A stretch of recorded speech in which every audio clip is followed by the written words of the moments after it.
بص يا جماعه الحلاوه بقى، حد محبوس في عربيه هنا. تمام، هنضرب العربيه او هنضرب الازاز. حلو، وهنطلع من العربيه. واهلا بيكم في جي تي اي تشاينا تاون وورز. تعال نخش في صلب الموضوع على طول. الجهاز اللي قدامك ده حاجه اسمها الدي اس لايت. ده جهاز انا اشتريته من اليابان يوم 14 ديسمبر 2024. صاحبه بايعه وبيقول ان هو حالته سيئه جدا جدا جدا، وان هو كان مدخن تقيل، فهو في ريحه دخان حرفيا. ده غير ان كمان كان جايب بطاريه مش شغاله اصلا. ولو انت مستغرب طب انت كنت مشتريه ليه طالما كان فيه كل المشاكل اللي انت بتقول عليها دي، فانا كده بقول لك ان انت ما اتفرجتش على فيديو تعديل الجيم بوي ماكرو اللي حولت فيه دي اس لايت للشيء اللي قدامي ده. ولو انت اتفرجت على الفيديو اكيد واخد بالك ان الجهاز شكله اتغير. انا غيرت فيه حاجات كتير قوي، خليت فيه 4 زراير وغيرت لونه خالص وشلت منه اليو اس بي تايب سي ورجعت اليو اس بي العاديه وخليته ان هو معاه الدونجل دي، لان اليو اس بي سي اللي كانت جواه انا اضطريت استخدمها في الجهاز اللي معايا النهارده. ولكن زي ما انت شايف قدامك لو شغلته دلوقتي صوته واضح جدا جدا جدا والشاشه جميله. ولو حاولت اشغل لك من عليه اي لعبه مثلا، اللعبه بتشتغل بالحلاوه دي. فده عباره عن ايه؟ ده عباره عن الجزء الاسفل او الجزء التحتاني من الدي اس لايت. واللي ما شافش التعديل ده يبقى يشوفه بعد الفيديو ده. ولكن ده مش موضوعنا. اللي عايز اقوله لك بس ان لما كنت بعدل الجهاز ده انا اشتريت 2 دي اس لايت من اليابان، منهم اللي احنا هنعدله النهارده. وخطتي كالتالي: انا لما استخدمت واحد من الاثنين عشان اعمل الجيم بوي ماكرو لقيته اشتغل زي الفل، سالت مراتي هل كان عندك دي اس لايت؟ قالت لي لا. قلت بس انا كده عندي مهمه اني اعمل دي اس لايت لزوجتي الحبيبه. فالنهارده هنعدل دي اس لايت ونرجعه لامجاده ونخليه زي زمان جامد جدا، ولكن هنظبطه شويه ان هو يكون مناسب لمراتي، يكون مناسب لذوقها وكده. وفي نفس الوقت هنجربه ونشوف الالعاب هتشتغل عليه ازاي، لان انا شخصيا ما كانش عندي دي اس لايت قبل كده. عندي 3 دي اس متعدل وممكن العب عليه العاب دي اس لايت لو عايز، بس عمري ما مسكت الجهاز نفسه او عمري ما لعبت عليه لعب. فالنهارده فيديو تعديل جديد للدي اس لايت. هناخد جهاز من مدخن ونحوله لجهاز نظيف جدا، والفيديو هيبقى معظمه عباره عن فويس اوفر وهفهمك ليه دلوقتي. بس اهم حاجه لو الفيديو عجبك تعمل لايك وتشترك في القناه مش مشترك. وعلى فكره بالمناسبه انا اشتريت البي اس اكس بس لغايه دلوقتي بقاله شهرين محبوس في اليابان بسبب احداث العالم وكده. اليابان مش عايز تبعتهولي، فانا مستني بس الدنيا تفك. فادعوا ان هو يوصل لي في اقرب وقت عشان اعرف اعمل له فيديو. ما تسالنيش هو فين، طالما الفيديو ما اتعملش يبقى الجهاز ما وصليش خلاص كده. المهم خلينا نرجع لتعديل الدي اس لايت. انا يا جماعه اشتريت الجهاز وصورت فيديو ليه يوم 14 اغسطس 2025. اشتريته 14 ديسمبر وعدلته في 14 اغسطس. والفيديو ما نزلش ليه بقى؟ عشان في الفتره اللي انا سجلت فيها الفيديو ده هي الفتره اللي انا قررت فيها ان حياتي لازم تتغير. عايزك تبص على شكل وشي دلوقتي اهو. انا ببص لك في وشك اهو واقول لك بص على شكل وشي عامل ازاي، وتخيل ان ده كان شكلي وقتها. ما كنتش مهتم بصحتي خالص، ما كنتش مهتم بشكلي خالص، كنت مبهدل نفسي تماما وكنت مهمل نفسي جدا. فالفيديو ده لما شفته قلت الفيديو ده ما ينفعش يشوف النور. وبعد كده لما عملت فيديو الاكس بوكس كلاسيك اللي فات برضه لو ما شفتوش لازم تشوفه، الناس قالت لي يا بيستي حلوه فكره ان انت تعمل فويس اوفر على اللي انت كنت مصوره. فقررت ان فيديو النهارده انا اقول لكم انا عدلت فيه الجهاز ازاي بفويس اوفر، ويا رب ما ندمش على اللي انا هعمله ده. وبما اني هبدا الفويس اوفر فخليني اقول لك ان اللي قدامك ده هو كان كل حاجه انا مشتريها وقتها او جايبها وقتها عشان اعدل الدي اس لايت. كان عندي الدي اس لايت نفسه وكان عندي كفر ليه. الكفر يا جماعه كان لونه يقرف زي ما انتم شايفين قدامكم. انا عايزك تفهم ان الكفر نفسه المفروض شفاف والستراب بتاعه المفروض لونه ابيض. فلك ان تتخيل المدخن ده كان عامل فيه ايه. غير كده الجهاز نفسه ما كانش انضف حاجه يا جماعه. فعلا لما فتحت الجهاز وبصيت عليه اكتشفت ان هو حالته سيئه جدا من ناحيه النظافه.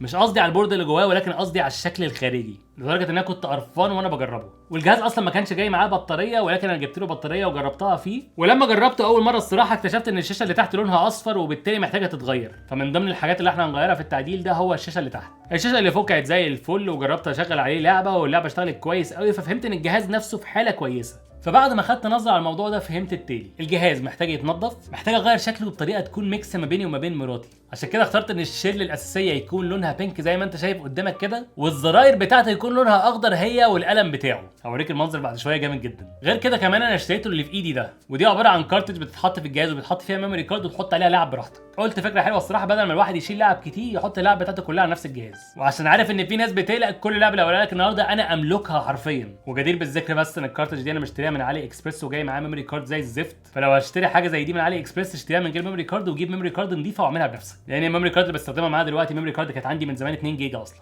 مش محتاج اكتر من كده عشان اللعبه اللي عندي مش كتير. المهم اخر حاجه كنت عايز اعدلها في الجهاز برضو زي ما انت شايف قدامك ان احط له تايب سي تشارجنج، وهنخش في موضوع التايب سي ده بعدين. المهم بعد ما جربت الجهاز كانت اول خطوه عندي ان افك كل حاجه واخلي الجهاز عباره عن بير بونز او بورده بس. بدات وانا قرفان كده افك الجهاز من تحت وابدا اشيل منه كل حاجه. هو في مسامير كتيره جدا وانا قررت ان انا احتفظ بالمسامير الاصليه طبعا كالعاده. وبعد ما فكيت الشل من تحت بقيت شايف الشاشه وكل حاجه تانية. فبكل بساطه اللي عملته ان انا بدات اشيل كل حاجه من الشل القديمه: الشاشه اللي تحت، الزراير، البادز بتاعت الزراير، المسامير، الحدايد، السبرينجز، الكارت الصغير اللي بيشغل الواي فاي بتاع الجهاز اللي ما بيشتغلش الجهاز من غيره. وفكيت عنه الشاشه اللي من فوق وبدات افكها هي كمان عشان اطلعها، وطلعت السماعات بتاعتها والكلام ده كله. وانتهى بيا المطاف ان انا عندي جهاز من غير صدفه ليه او من غير شل يعني صدفه بالمناسبه. وهنا بقى تيجي حلاوه الفويس اوفر ان انت مش مضطر تخش في كل الدراما اللي انا دخلت فيها. اول حاجه عايزك تعرف ان انا قررت ان انا الحم التايب سي فيه من بدري عشان اجربها، وكانت شغاله زي الفل، ولكن التايب سيز اللي عندي ما كانتش عجباني وما كنتش حاسسها ثابته بشكل كويس. عشان كده سرقت التايب سي اللي هنا ورجعت الجهاز ده لطريقه الشحن القديمه واشتريت الدوجل دي، وقررت ان اخلي جهاز مراتي هو اللي بيشحن بتايب سي عادي. انا بس حته تبديل التايب سي دي انا ما صورتهاش، فعشان كده بقول لك الكلام ده. المهم اعتبر التايب سي دلوقتي نضيفه، انا هوريها لك في اخر الفيديو، ولكن دلوقتي محتاجين نرجع كل حاجه مكانها ولكن في الشيل الجديده. اول حاجه هنحط الشاشه اللي من فوق مع سماعاتها مع كل حاجه ونقفل عليها باللون البينك الرهيب ده. اهم حاجه بس نتاكد ان الكيبل اللي بيوصل الجزئيه اللي فوق بالجزئيه اللي تحت يكون معمول بطريقه كويسه، لان ده لو باظ هنضطر ان احنا نغير كل حاجه. وبعدين هنركب الشاشه الجديده اللي انا جايبها مع الزراير الخضراء مع كل الحاجات الجميله دي، ونتاكد برضو ان كل حاجه في مكانها ومحطوطه بشكل كويس، وان السوسه بتاعت الار 1 والال 1 كويسه، ونتاكد ان كل حاجه هتقفل بشكل جيد. وخلاص كده المفروض ان كل حاجه تبقى تمام.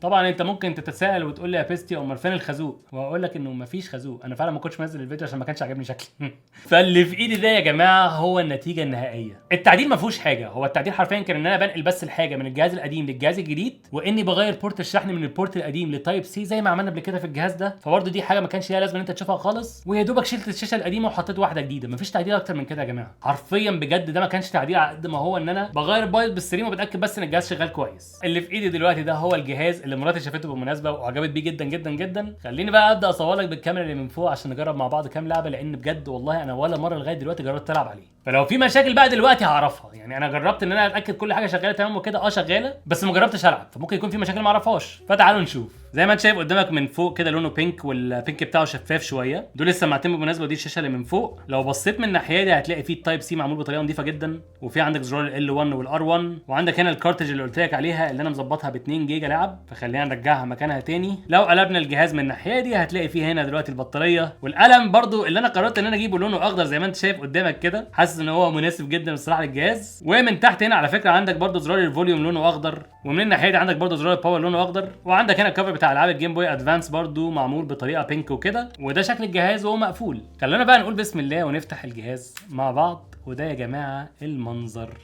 اللي قدامكم ده. اصلا انا يا جماعه فخور بنفسي جدا في التعديله دي بجد. عندك هنا الواي والاكس والاي والبي، وهنا الدي باد، وهنا الستارت والسلكت. واحلى حاجه ان انت شايف كل الكومبوننتس اللي جوه حرفيا، والبتاع شفاف فانت كمان شايف صباعك من وراه شايف. بس غير كده الشاشه اللي من تحت نظيفه وجديده، والشاشه اللي من فوق لسه كويسه، وعلى فكره عليها سكرين بروتكتور. شايفين البابل هنا؟ بس مش هشيل السكرين بروتكتور ده دلوقتي خالص، وهوريه لكم برده من قدام يا جماعه. بصوا عامل ازاي، بصوا الحلاوه يا جماعه، بصوا الحلاوه والنظافه يا جماعه. والله لا انا فخور جدا بالجهاز ده، لان هو اصلا حجمه صغير جدا زي ما انت شايف قدامك، فتحطه في شنطه بقى، تحطه في اي حاجه، انت معاك جهاز بيشحن بتايب سي في لعب من جنريشن قوي جدا. فخلونا نفتح كده ونقول بسم الله. بسم الله الرحمن الرحيم. ادي الجهاز. ما اعرفش خدت بالك ولا لا، بس هو صوته ضعيف، ودي حاجه من الحاجات اللي كان نفسي اكون عدلتها، بس للاسف يعني ما عملتهاش، لاني حسيت ان اللي هيلعب بالجهاز ده هيلبس سماعه بنسبه كبيره. ما اعرفش بقى انتوا رايكم ايه في الموضوع ده، ولكن خلينا نطلع القلم بتاعه وندوس هنا ستارت. الشاشه اللي تحت بالمناسبه تاتش، اللي فوق مش تاتش، وهدوس على اللي من فوق دي، وبكده نفتح الكارتج بتاعتنا يا جماعه اللي فيها كل الالعاب. معلش بقى وشها هيبقى منور جامد بس عشان تشوف الجيم بلاي عامل ازاي بطريقه كويسه. تمام، دي اللعبه يا جماعه اللي عندي، فانا نزلت لها رمز وكده زي ما انتم شايفين قدامكم. جدير بالذكر بس ان انا برضو عندي العاب زي ماريو والحاجات دي، ولكن نينتندو ممكن تقفل لي الفيديو لو نزلت حاجه منهم على يوتيوب. ما اعرفش ليه بيزعلوا من الموضوع ده جدا يعني. ولكن خلونا نختار حاجه نجربها مع بعض هنا. تعالوا مثلا نبدا بلعبه كونترا 4، لان اللعبه دي هتوريك بجد الجهاز ده بيستخدم الشاشتين ازاي. ماشي، دلوقتي الشاشتين شغالين، هندوس ستارت. ماشي، ادي المرحله الاولى اهي زي ما انت شايف قدامك، واتفرج بقى على الشاشتين بيشتغلوا مع بعض ازاي يا جدعان، يخرب بيت الجمدان. لو بصيت فوق وضربت زي ما انتم شايفين الطلق بيوصل لغايه فوق خالص. طبعا انا مش هلعب كويس لاني مش شايف حاجه من هنا، انا ببص يميني عشان اتفرج، عشان كده هتلاقوني في الفيس كام باصص يمين بس، يعني ده عشان اشوف انا بعمل ايه يا جدعان. يخرب بيت الجمدان. وعلى فكره صوت الجهاز كويس، مش واطي خالص. ايه ده، انا مت. صوت الجهاز مش واطي خالص على فكره. انا فين طيب؟ انا مش شايفني، انا مش عارفني. طب عدي الناس دي، عدي الناس دي وافكس لها. في ديلاي في الكاميرا اللي من فوق، انا مت يا عم. اسكت، وطي بقى صوت الجهاز شويه. تعالوا نغير اللعبه. انا بس الهدف من كونترا كان ان انا اوريك الشاشتين بيشتغلوا مع بعض ازاي. في لعب حرفيا كانك بتلعب لعبه تيك توك، اللعبه بالطول فاهم. هوريكم كول اوف ديوتي لان اللعبه دي كانت 3 دي، وفي نفس الوقت كان فيها حوار انك ممكن تقيم بالقلم بتاع الجهاز. فكول اوف ديوتي بلاك اوبس اهي كان فيها سنجل بلاير ومالتي بلاير. خلينا نخش على السنجل بلاير، وخلينا مثلا نخش على اركيد مود مثلا. ايه ده انا دخلت على ايه؟ انتوا متخيلين الديلي؟ خلينا نختار حاجه غلط. الديلي اللي في الكاميرا اللي جنبي، عشان كده بقول لكم مش بعرف العب. بصوا انا هسيب لكم اللعبه كده عشان تتفرجوا بس. بصوا يا جماعه اللعبه عامله ازاي، بصوا سموث ازاي يا جدعان. اللعبه بالمناسبه كانها شغاله 60 فريم وانت بتقيم، بس وانت بتتحرك تحس ان هي 30 الصراحه. بس في ناس كانت بتلعبها مالتي بلاير باستخدام الستايلس، مش عارف ايه الجنان ده. تقدر تضرب بار 1 او بال 1. هنا ممكن تلف 180 لو عايز. وده الايم. انت متخيل الايم عامل ازاي؟ يعني انت فاهم اللعبه عامله ازاي؟ طبعا من قريب بتبان البكسلات بتاعت الشاشه قوي قوي قوي الصراحه، وبيبان قد ايه الجرافيكس مش احسن حاجه في الحياه. بس الفكره ان الجهاز ده انت بتلعب بيه من المسافه دي. فيعني بص مثلا من قدامك هنا انت باصص من بعيد وبتلعب من بعيد، فانت شايف اللعبه كانها كويسه جدا. وانا كاحمد الصراحه ندمان جدا ان لما الجهاز ده نزل انا قلت مش هشتريه واستنيت 3 دي اس ينزل. خليني اشغل لكم مثلا لعبه من اللعبه اللي كان نفسي العبها. اللعبه يا جماعه اللي كان نفسي فيها على الجهاز ده هي لعبه توني هوك. انا ما اعرفش تلعب ازاي الصراحه، ولكن اللعبه دي كان نفسي فيها جدا جدا جدا جدا جدا. يعني انا من الناس اللي بتحب العاب توني هوك جدا جدا جدا. دي امريكان سكيتر اعتقد اسمها لو انا مش غلطان. اللعبه دي يا جماعه انا شفتها على دي اس لايت حد من صحابي زمان جدا جدا، وعشان كده انا كنت مقرر ان انا اشتريها لان هي شكلها حلو قوي الصراحه. زي ما انت شايف قدامك تحت فيه الخريطه وفوق فيه الجيم بلاي. وعلى فكره الكاميرا اللي من فوق مش مبينه قد ايه الجيم بلاي كويس وسموث. خليني اوريكم الكاميرا اللي من قدام. انتوا شايفين الدنيا سموث ازاي؟ واللعبه الجرافيكس بتاعتها كويسه ولطيفه جدا الصراحه. برضو مش احسن جرافيكس في العالم بس على الاقل انت عندك حاجه كويسه. نفسي العب الصراحه كويس واوريكم اللعبه بتتلعب ازاي وممكن تعمل فيها ايه. يعني دلوقتي بلعب كويس قوي عمال اعمل تريكس وبتاع. انا وقعت مش محتاج تشوف الكلام ده، بس انا لما بحط الجهاز كده عشان اوريكم بيبقى فيه ديلي ففعلا ما بعرفش اعمل حاجه. استنى احاول اعمل لكم تريك مثلا. خليني احاول اعمل لك جرايند كده هنا، ننط بدري ونعمل كده. لا ما لحقتش. نط تاني ونعمل كده اهي اهي. دي جرايند دي جرايند دي. ايوه هل اقدر اعمل مانوال؟ دي مانوال اهي. اوكي يعني انا عارف اعمل كام حاجه بس محتاجه تظبيط بس شويه عشان اصور لكم. دي وول كيك تقريبا، وول بلانت اسمها صح. بعد كده عندك هنا في زي هاف بايب نقدر نعمل كده وننزل تاني. معلش الشاشه عماله تميل انا عارف. يا سلام يا جدعان يخرب بيت الجمدان. روح يمين شويه، شمال شويه، شمال شويه، شمال شويه. خلاص بنوصل، روح بقى. بس طلعنا فوق المبنى. حلو ده. انا مبسوط قوي كمان بالشاشه قد ايه نظيفه. انا مش عارف اوريكم ازاي بس الشاشتين يا جماعه انضف من بعض. الجهاز فعلا كانه جديد فعلا. خلينا اوريكم لعبه ثانيه. انا بس عمال اوريكم الجهاز يقدر يعمل ايه. بالمناسبه بالكارتج دي ممكن تشغل العاب جيم بوي ادفانس عادي خالص، فدي برده حاجه حلوه. بس انا مش هحط عليها العاب جيم بوي ادفانس الصراحه. عندنا جهاز مخصوص للجيم بوي ادفانس فمش محتاجين اتنين. انا عارف ايه اخر لعبه المفروض نجربها. بصوا يا جماعه الحلاوه بقى. حد محبوس في عربيه هنا تمام. هنضرب العربيه او هنضرب الازاز. حلو. وهنطلع من العربيه.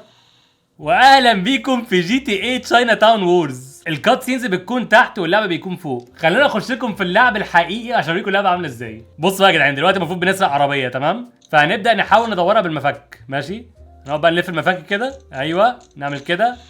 وادي العربيه اشتغلت ودلوقتي نقدر نسوق. ليتس جو. وبكده اقدر اقول لكم اهلا بيكم يا جماعه في لعبه جي تي اي.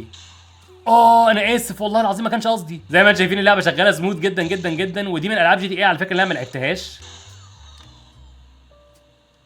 انا مش عارف اطلع من العربيه. حاسب انا اتقفشت. باستد. ايه ده؟ بص العربيه تحت. ايه الجمدان ده؟ ايه ده؟ ايه اللي بيحصل؟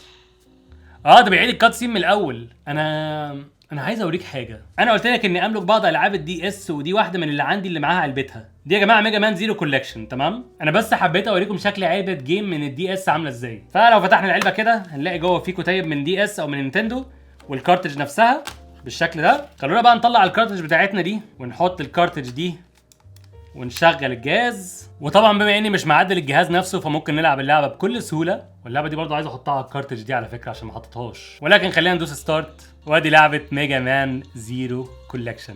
عموما انا وطيت صوت اللعبه عشان كان عالي قوي الصراحه، ودلوقتي اقتنعت ان السماعات كويسه جدا على فكره. وفي نفس الوقت الكاميرا اللي من فوق فاصله كانها بتقول لي كفايه رغي يا ابو حميد. فده شكل اللعبه يا جماعه. ده شكل اللعبه دي. شكلها جامد جدا الصراحه. اللعبه اللي زي كده الصراحه كنت بحبها جدا جدا جدا وانا صغير. السايد سكرولرز اللي بتقعد تضرب فيها وتنط وبوس فايت صعبه وبتاع. جامده جدا الصراحه ومبينه قد ايه بجد كواليتي الشاشه رهيب. فده الدي اس لايت. ده تعديل الدي اس لايت، جهاز من اجهزه نينتندو اللي احنا عدلناها خلاص. انا عندي 3 دي اس معدل فمش هنعدل 3 دي اس لان ملهاش لازمه وغاليين قوي دلوقتي. بس انا مبسوط ان الفيديو ده هينزل لكم والله العظيم بجد. وبالمناسبه برضو في ناس بتقول لي عدل بي اس فيتا.